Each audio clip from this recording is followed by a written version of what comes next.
मजहर साहब, ये एक ट्राइका सा नजर आ रहा है प्रॉब्लम्स का.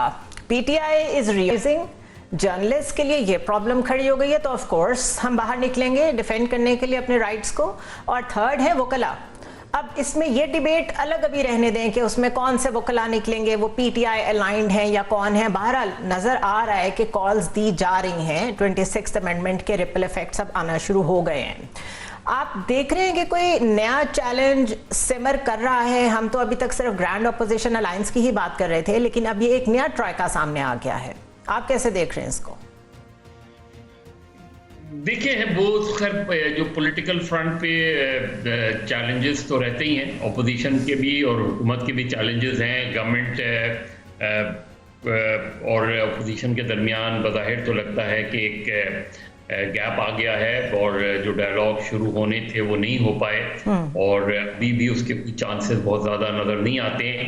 और लगता ये है कि 8 फरवरी को जब इलेक्शन 2024 की पहली एनिवर्सरी होगी, उस दिन देखना है कि पीटीआई का कितना इफेक्टिव एहतजाज होता है, और अगर उसमें दीगर अपोजिशन जमातें भी शामिल होती हैं तो उसका इम्पैक्ट क्या होता है, और गवर्नमेंट उसको फिर टैकल किस तरह करती है.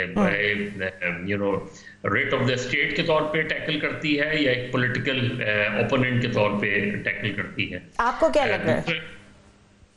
देखिए, जो रिवायत रही है उसमें तो लगता है कि वो बाय फोर्स चीजों को टैकल. तो मोहसिन नकवी साहब कह भी चुके हैं कि हम उन्हें कहेंगे कि ऐसा ना करें, लेकिन अगर उन्होंने ना सुना तो फिर.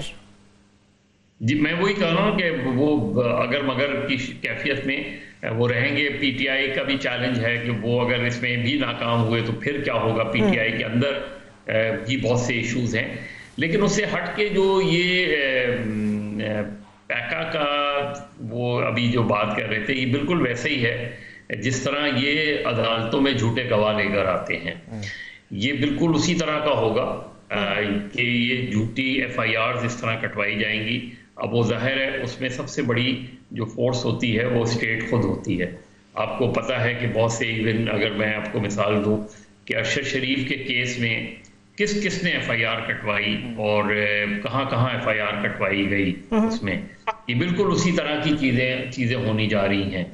और बिल्कुल जिसको उन्होंने टारगेट करना होगा वो किसी भी एक बंदे को जो है वो पैसे दे के FIR कटवा देंगे या कंप्लेंट करवा देंगे. तो ये बहुत खतरनाक रुझान है. और ये जो गवर्नमेंट्स का सबसे बड़ा प्रॉब्लम होता है, हर गवर्नमेंट का होता है, वो ये भूल जाते हैं कि कल वो अपोजिशन में होंगे, और जो दूसरी गवर्नमेंट होगी वो इन्हीं इक़दामात को उनके खिलाफ इस्तेमाल करेगी. यही 2016 में पीटीआई अपोज करती थी पैका को, लेकिन 2021 में उसको पैका ऑर्डिनेंस लेकर आ गए. और वो उस वक्त जो मुस्लिम लीग नून और पीपल्स पार्टी हमारे कैंपों में आके बैठा करती थी, वो आज उससे खतरनाक कानून लेकर आ गए हैं. तो ये अनफॉर्चुनेटली जो हमारी जो पॉलिटिकल पार्टीज हैं, खासतौर पे मेन स्ट्रीम जो हुकूमतों में आती जाती रहती हैं, ये उनके लिए भी एक बड़ा चैलेंज होगा. और कल फिर जब कल का दिन आएगा तो हम देखेंगे कि जब कोई और हुकूमत होगी तो मुस्लिम लीग नून और पीपल्स पार्टी का उस दिन हमारे कैंप्स में वापस आएंगे.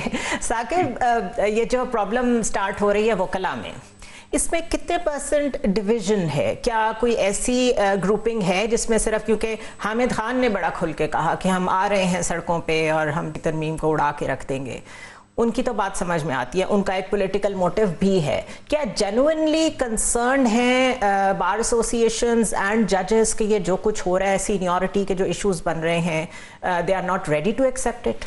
अच्छा, जो गवर्नमेंट है वो बहुत सारे महाज उसने खोले हैं. 26वीं हनी तरमीम का तो है ही है कि वहाँ पे वकला है. अब जो पैका है इसमें सिविल सोसाइटी भी है, जर्नलिस्ट, सारी ह्यूमन राइट्स ऑर्गेनाइजेशंस हैं, बिल्कुल सब हैं, और गवर्नमेंट मुख्तलिफ बात हो रही है. मेरे ख्याल में ऐसे लग रहा है कि आप हर चीज़ को कैप्चर करने की कोशिश कर रहे हैं.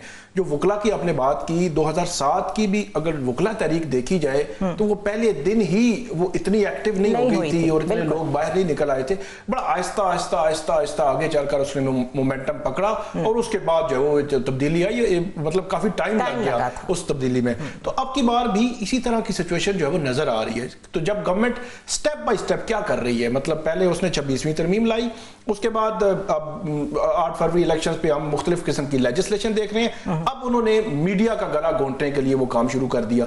तो ये सारी कुव्वतें जब हर महाज गर्म होगा तो मेरे ख्याल में ये चीजें मोमेंटम पकड़ेंगी। अब जो इस्लामाबाद हाई कोर्ट के 3 जजेस वहां पे लाए हैं, अब आज इस्लामाबाद की तमाम तो 3 बड़ी बॉडीज हैं वकला की, उन्होंने कल स्ट्राइक अनाउंस की है। कल वो कह रहे हैं कि हम एक बहुत बड़ा कन्वेंशन करने जा रहे हैं और आइंदा का लाया अमल देंगे। 10 फरवरी को नए जजेस 8 अपॉइंट होने हैं, तो उस पर उन्होंने कहा है कि वो रोकें।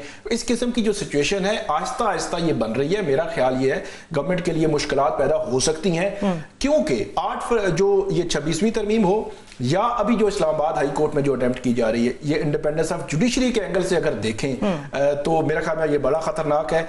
वो जो मैं बात कर रहा था पैका पे बात कर रहे थे कि ये जो अदालतें हैं इन्होंने प्रोटेक्ट करना होता है। अच्छा, इन्होंने राइट्स को, आप बिल्कुल ठीक कह रहे हैं। और अगर वो खुद फील कर रही हैं कि हम हॉस्टेज हैं तो वो क्या करेंगे? नहीं, वो एक ऐसा मैकेनिज्म ऐसा बनाया गया है, ऐसी सिचुएशन क्रिएट की गई है कि वहां से फिर हमें वो रिलीफ नहीं मिलते। मैं अब बहुत आगे नहीं जाऊंगा क्योंकि कंटेम्प्ट ऑफ कोर्ट हो जाएगी। अच्छा। कि एक्स की मैं आपको बता रहा था, इसके अलावा जो फायरवॉल की पिटीशंस, इसके अलावा वीपीएन की पिटीशंस, अभी जो पिटीशन अभी जो है इसके हवाले से अब सोच रहे हैं यहाँ पे इस्लामाबाद में, हम भी सोच रहे हैं वो भी, कि कौन सी हाई कोर्ट में पिटीशन फाइल की जाए कि वहां एंटरटेन होने का भी इम्कान हो।